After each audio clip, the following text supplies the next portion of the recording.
దీంట్లో ఆధునికమైన పద్ధతులు ఏంటి అంటే బెలూన్ యాంజియోప్లాస్టీ, స్టంటింగ్. జనరల్గా ఈ పదాలు మనం గుండెకి వాడతాం. అంటే దాని అర్థం ఏంటంటే గుండెలో ఉన్న రక్తనాళాలు కాళ్ళల్లో ఉండేవి ఏమీ తేడా కాదు. అన్ని రక్తనాళాలు పైనుంచి కింద దాకా ఉంటాయి. సో ఎక్కడైతే రక్తనాళాలు ఉంటాయో దాన్ని పరీక్షించితే దాన్ని యాంజియోగ్రామ్ అని సంబోధిస్తాం.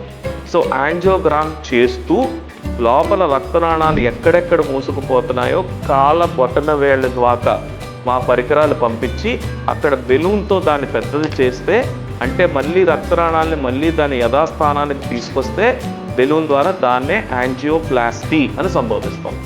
మోకాళ్ళ నుంచి పైకి 2.5 నుంచి 5, 6, 7 mm డయామీటర్ ఉన్న వెజల్స్కి బెలూన్ చేసిన తర్వాత కూడా మళ్ళీ మూసుకుపోతే మళ్ళీ మూసుకుపోకుండా ఉండటానికి, చేసింది నిలబడటానికి, అన్ఇంటరప్టెడ్గా రక్తం కింద పాదం దాకా వెళ్ళటానికి స్టంట్లు కూడా ప్లేస్ చేయడం జరుగుతుంది.